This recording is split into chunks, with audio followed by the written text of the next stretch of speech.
Ladies and gentlemen, let's call it what it is. This was supposed to be a humiliation. The Indiana Fever weren't just underdogs, they were written off as a laughingstock. Analysts on ESPN predicted a sweep. Sportsbooks didn't bother taking them seriously.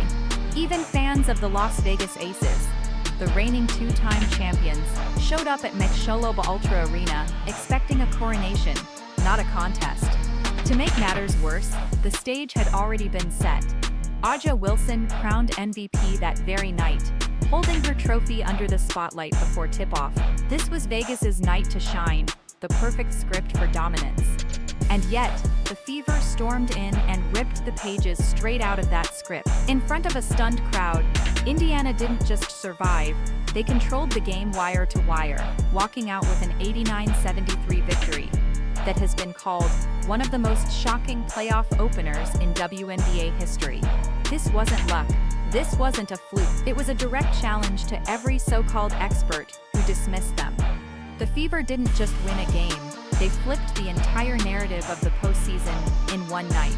And the most dangerous part? They did it with belief, grit, and a hunger.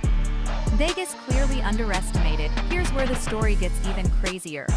This wasn't the Indiana Fever at full strength, far from it. They limped into the semifinals with 6 players missing. Yes, 6. Caitlin Clark, the rookie phenom, everyone tunes in to watch. Sophie Cunningham, Sydney Coulson, Chloe B, Aria McDonald, and Dantes. All sidelined.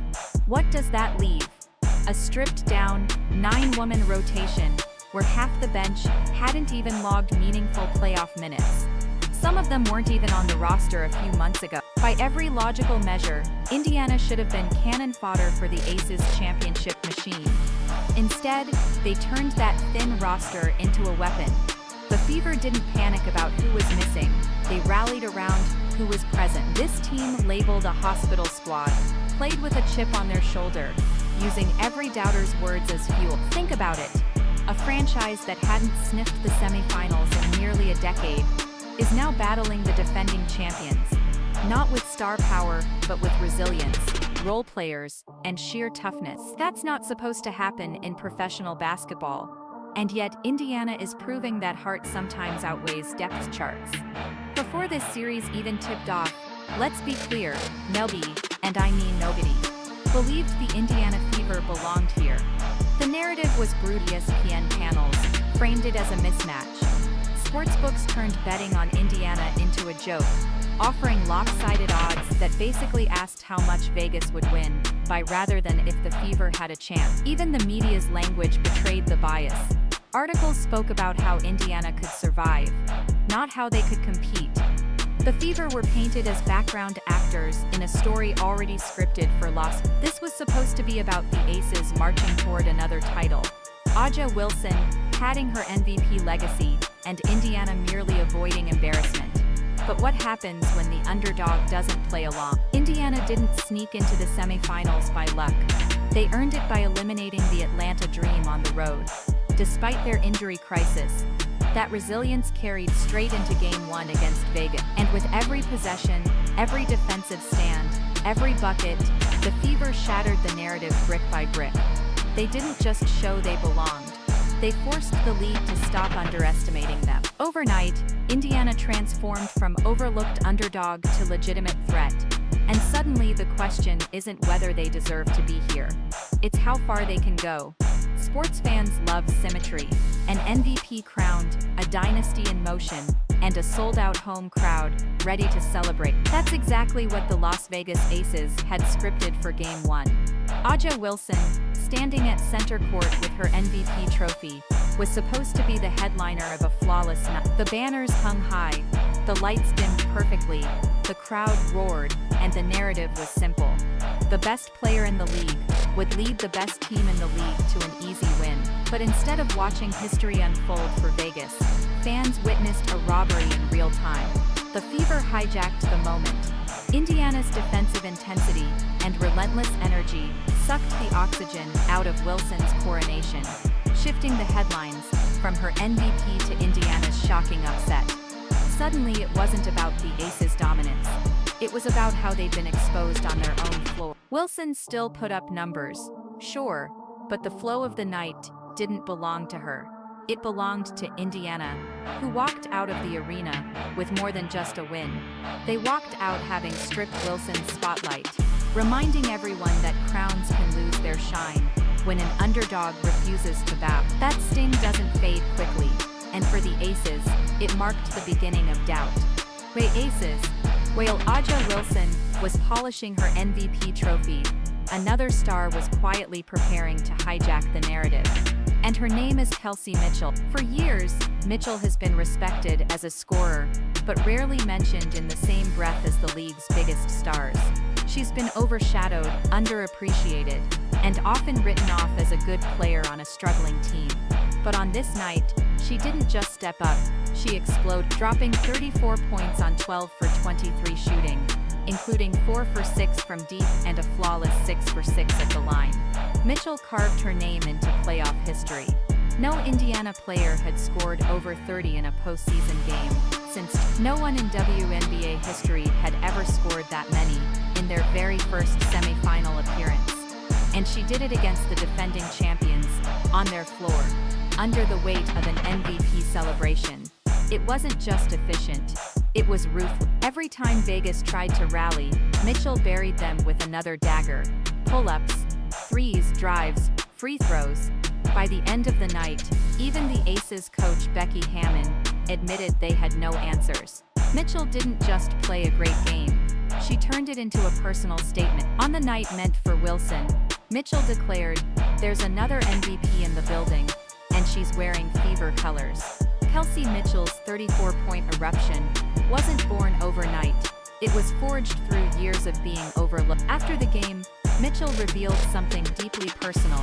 She keeps a list of every slight, every coach who doubted her, every media outlet that ignored her, every moment she could have quit on herself. She admitted there were times she almost walked away, times when the noise was too loud and the support too thin.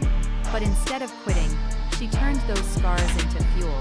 That list became her reminder that she had something to prove, not to the doubters, but to herself. And against the Aces, all of that pent-up fire came pouring out. This wasn't just a hot hand, it was years of frustration boiling into dominance. Her performance was historic, but the symbolism was even bigger.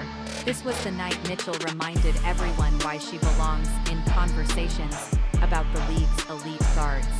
For the Fever, her redemption was more than points on the scoreboard. It gave the entire locker room a reason to believe, showing that no matter how many times people count you out, the only thing that matters is whether you keep counting yourself in. Mitchell's masterpiece was as much about survival as it was about glory. If you want to understand how Indiana won this game, you have to start in the paint with rookie sensation Aaliyah Boston. Her assignment, nothing short of impossible. Guard A'ja Wilson, the freshly crowned MVP, the most dominant interior player in the league. For most young players, that matchup would be a nightmare. But Boston didn't flinch. From the opening possession, she made it clear Wilson wasn't going to get anything easy. She bodied her up, forced her off her sweet spots, contested every catch, and turned every shot into a grind. On paper, Wilson still finished with 16 points and 13 rebounds. But numbers don't tell the whole story. What stood out was rhythm, or more accurately, the lack of it. Wilson was pushed into late clock shots, awkward spins, and tough jumper. The Aces' offense, normally fluid when their star gets rolling, looked disjointed and impatient. Boston didn't shut down the MVP.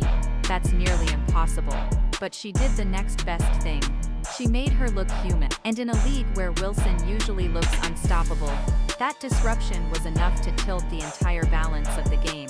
For Indiana, Boston's defensive grit was more than just a performance.